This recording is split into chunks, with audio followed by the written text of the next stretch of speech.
Welcome back, ladies and gentlemen, to another episode of War Stories. My name, of course, is Ryan Smelt, and if you have yet to hear the first two episodes, be sure to go back and check those out. One was on Monday, and the other one was yesterday. I talked about high school graduation and college. And today, in case you haven't noticed, the episode title is When the Money Runs Out.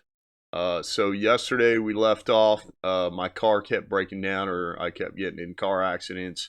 I was in college, staying in a two-bedroom with my sister. While she was going to Elon, I was going to ACC, and I wanted to pick up there where I talked about my classes. So basically, when I transitioned from high school into college and I enrolled, and I picked out my classes, I had chosen classes in college that I kind of felt were the next step uh, in my education, in whatever it was, if it was math or English. Obviously college has those certain minimum requirements, so to speak. They also have opportunities for electives where maybe you can take a class that kind of just checks that box. But the point I'm getting at is, in college, the first math class I took was college level trigonometry. So I had taken algebra and geometry, and I don't remember the third one in high school. And so when I got to college, I felt like trigonometry, you know, whatever the college level trigonometry was kind of the next step. And I remember it was challenging. It's something I definitely understood. I wouldn't say I got straight A's in that class. I think I did pretty well. Because I remember a few of my friends that either had the class with me, or they had the same class at another point during the week or during the day, and they would talk to me and ask me questions. Um, and I've always been pretty decent at math, when I'm practicing on a regular basis and really applying myself. So that's something I've enjoyed. Like I said, it was a little bit challenging, um, and I got decent enough grades. But I say all that in with semesters and the way that college is set up.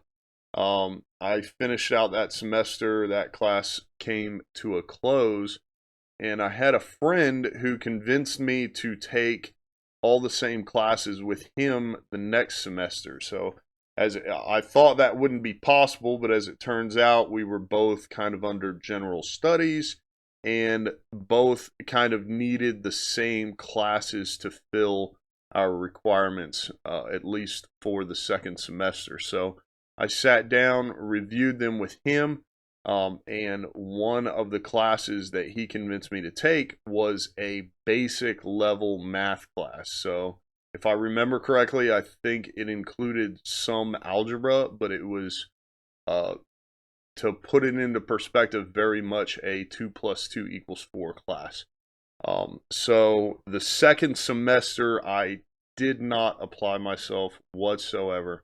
I did not fail that class. In fact, I'm pretty sure I got a solid A in it, because being able to cruise through the exams whenever I had them was pretty much the hardest part.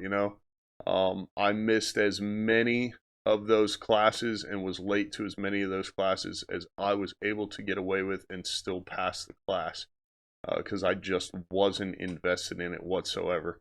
Um, but it definitely gave me an extra area where I was able to maybe do some homework, or catch up on some of my other classes. So, um, I don't know about everyone else, but that's when I kind of learned that if I am going to really put my best foot forward, then it's going to have to be something that actually challenges me and not something that just fills the time for the purpose of checking the box. So that's definitely a lesson that I carried with me into the Army when I did enlist.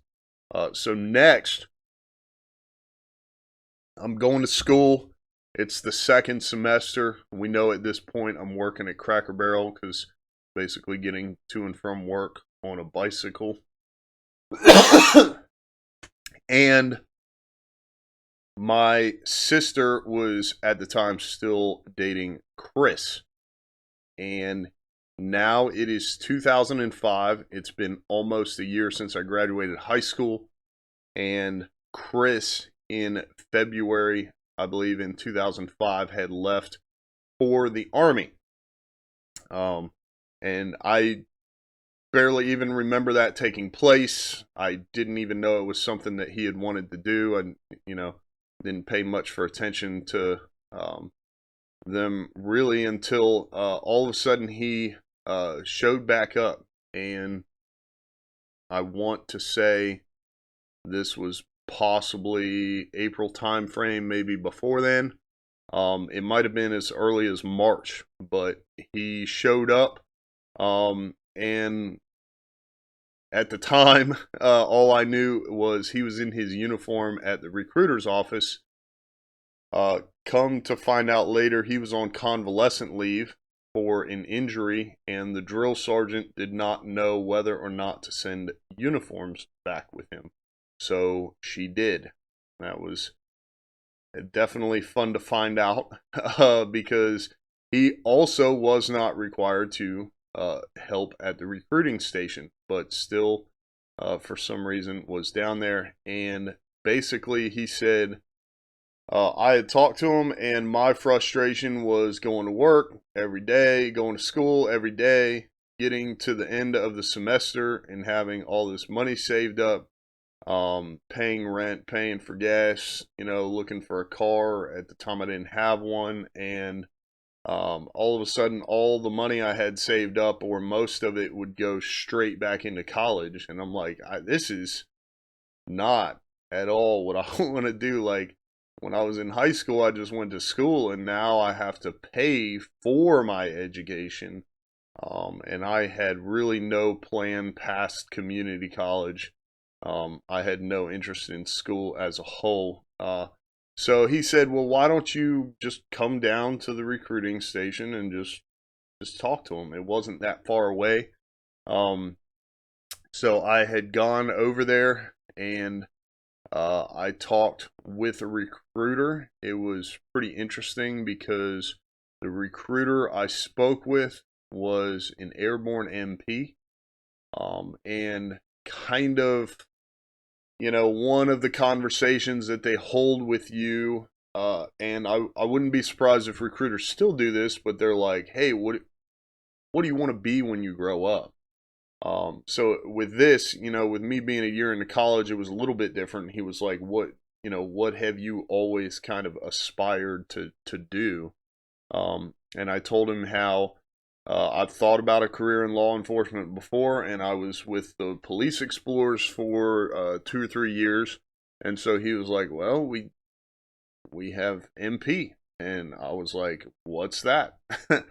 So one thing you'll find out as you listen to my early stories of enlisting in the Army is that I had little to no understanding of the different branches, what they were, what they did. I didn't know anything about MOS or military occupational specialty until I talked to the recruiter.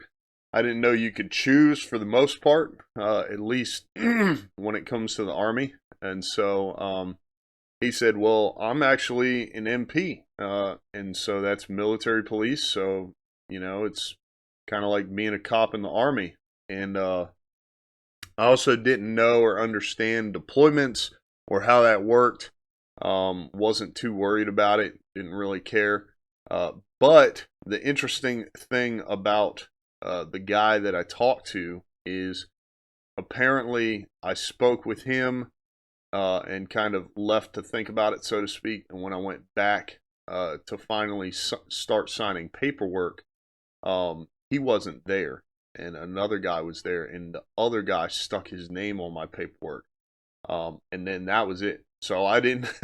so so the first guy that I spoke to is the guy that brought me, kind of took my hand in the delayed entry program, which wasn't, I want to say it was 30 to 60 days. I wasn't in the DEP program that long. But he's the one that had me show up for the workouts and we went to the events where you would practice stuff like facing movements and whatnot, or drill and ceremony. And you got to look at the different weapons or do the push-up contest, whatever it was. The first guy that I talked to is the guy that put all that effort and energy into me as someone who was enlisting in the Army. The dude who snuck his name in on my paperwork, I saw him that one time, and then I actually found him again when I was in Iraq. But we'll we'll cross that bridge when we come to it. So, yeah, went down there, learned what an MP was, thought about it, and then he put me in the delayed entry program. And that's when I started doing the workouts. Of course, I had to take the ASVAB. I remember he gave me a practice one at the recruiting station before we went down to MEPS, and I took the actual ASVAB. But I think we'll leave it there, and we'll talk about me going to take the ASVAB and kind of what the delayed entry program looked like, at least in my experience, in the next episode. I don't want to overwhelm you, but I hope this is going to get entertaining if it's not entertaining for you already. Like I say in the other episodes, please leave us a 5-star review. If you like the longer versions of the Veteran Talk Show, then be sure to check those out and listen to those, as we are making a couple of changes in the upcoming recording sessions. But most importantly, leave us that 5-star review. It helps get us to the top of the charts so other people can find the podcast. Subscribe wherever you listen to podcasts, and be sure to tell your friends to subscribe as well. My name is Ryan Smeltz, and I will see you on the next episode of War Stories.